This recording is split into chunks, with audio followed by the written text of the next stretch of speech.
Hello everyone. Sorry for the delay. We've been having some personal issues and other crazy stuff that's going on. Anyhow, Zidster is back. I hope you all have been having good months. We are doing Halitali today, and to pick up this quest, you need to go to this gentleman right here. In Horizon, Vesper Bay. And I'm here with my crazy crew. And let's jump in. This is Halitali, the 4th dungeon of A Realm Reborn. Now in this dungeon there'll be a few more mechanics that I'm going to be pointing out to you, so pay attention. And let's go in and have some fun.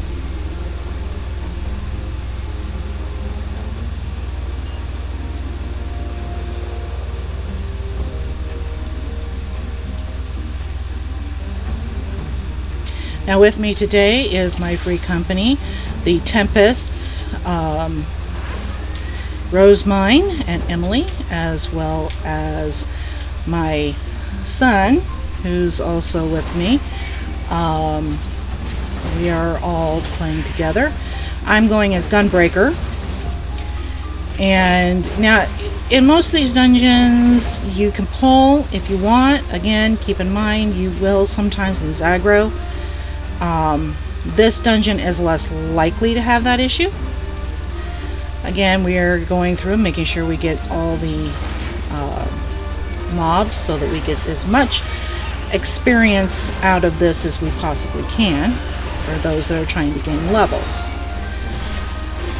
Now, as I go through here, we're going to grab and go. Now, healers, keep in mind, tanks at this point do not have that many cooldowns. They'll do the best they can. And don't worry, if you are having trouble keeping them up, just let them know in the text bar and they will cut back on the amount of mobs that they pick up. Usually nicely, though I can't speak much for some other players who think that they can go through a dungeon without actually being injured. Now, if you'll notice these bombs, these gas bombs, watch yourself. They will explode underneath you, so be very careful. You see that AoE, get out. Otherwise, you will take a boatload of damage.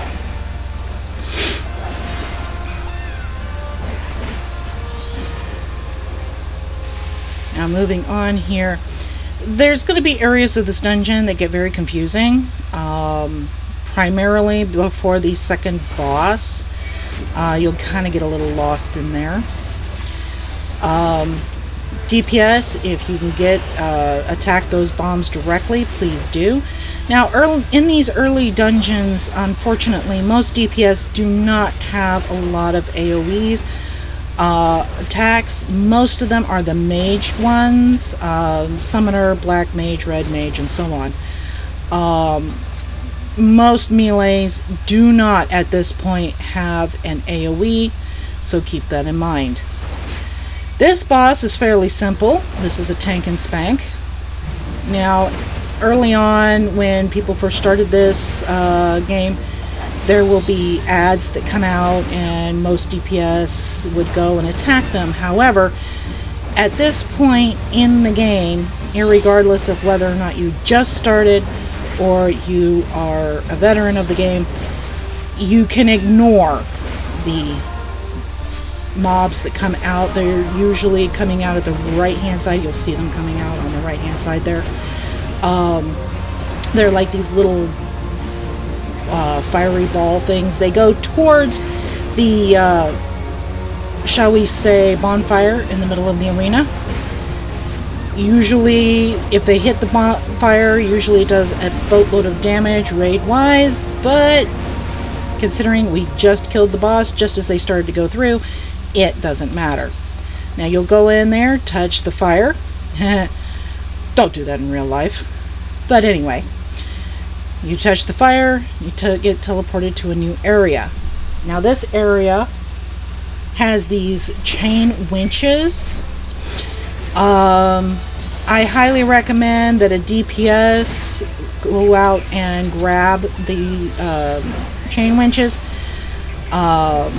because the healer needs to keep up with what they're doing, and usually when the chain winch is open, you have a chance of either having a bomb appear, in which case don't attack it, don't even bother with it, ignore it, it'll explode on its own, or in this particular case, you'll have a boatload of these lovely little sprites, and the tanks need to be able to go over and grab them, which is kind of difficult for them to do while interacting with the chain winch. They don't walk away from that as quickly. Now this area is where you can get a little confused. After you have gone all the way up here, there's an area you can jump down into, and you'll sit there and go, what in the world am I doing down here? Don't jump down, there's no reason for it. So you just keep on going. You can grab aggro tanks. This area does not lose aggro of the monsters, so you can grab and pull as many as you like. However, keep in mind, be nice to your healers.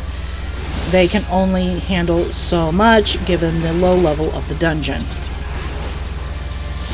Again, we have another chain winch, I do believe behind us, and one of my crew is going to go over there and grab it. Again, you do not have to worry about it if a bomb appears. Ignore the bomb. There are treasure chests that can randomly appear. You can go in there to get loot, which can be turned in for your Grand Company seals.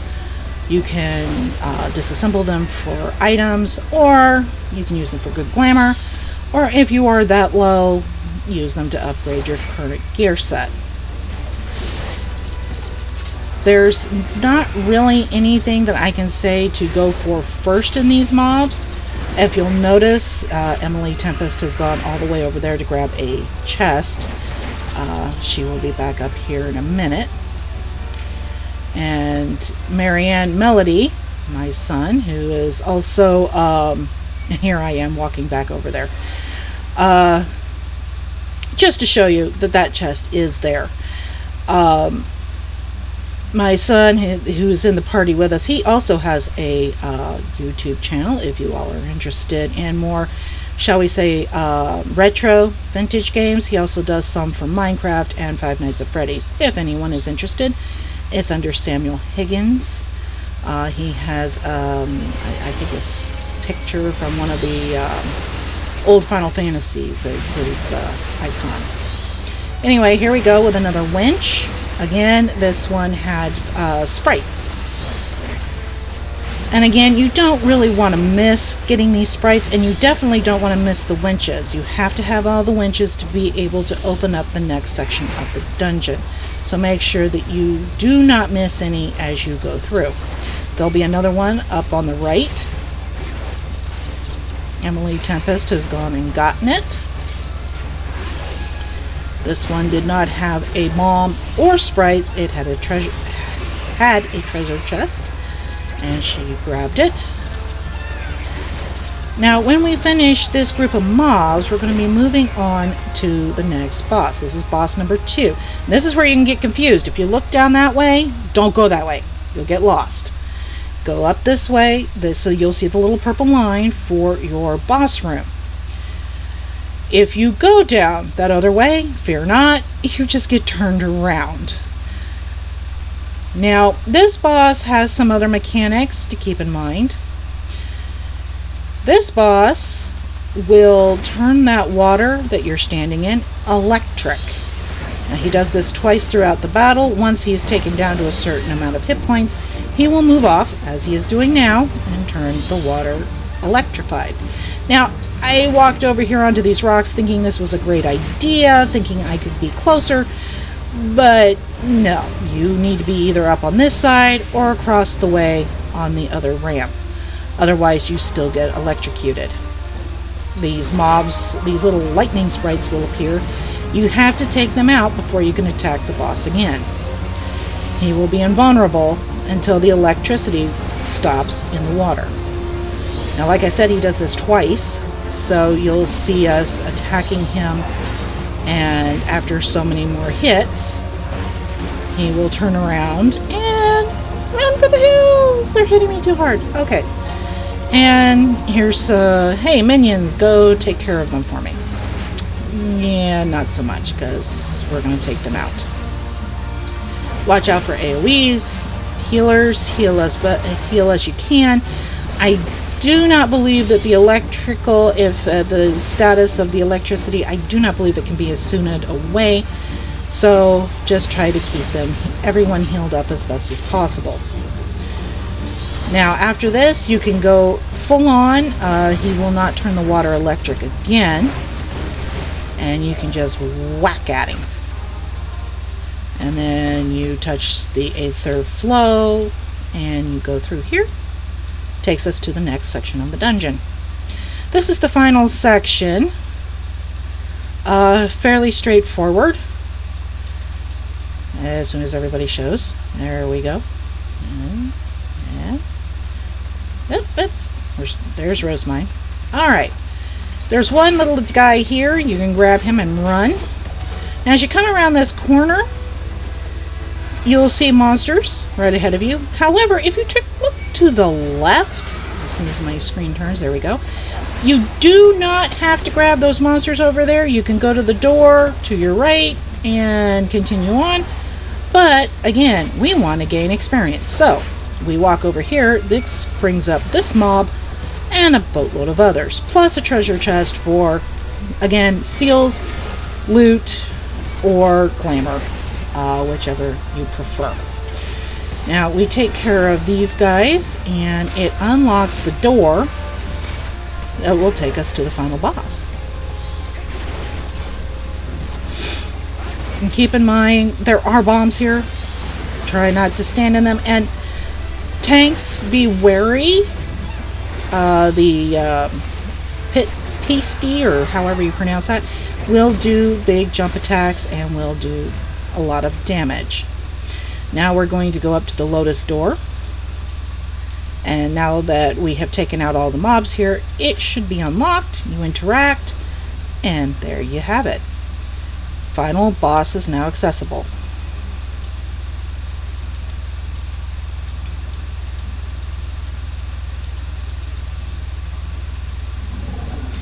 Now this final boss is fairly simple. Again, another tank and spank.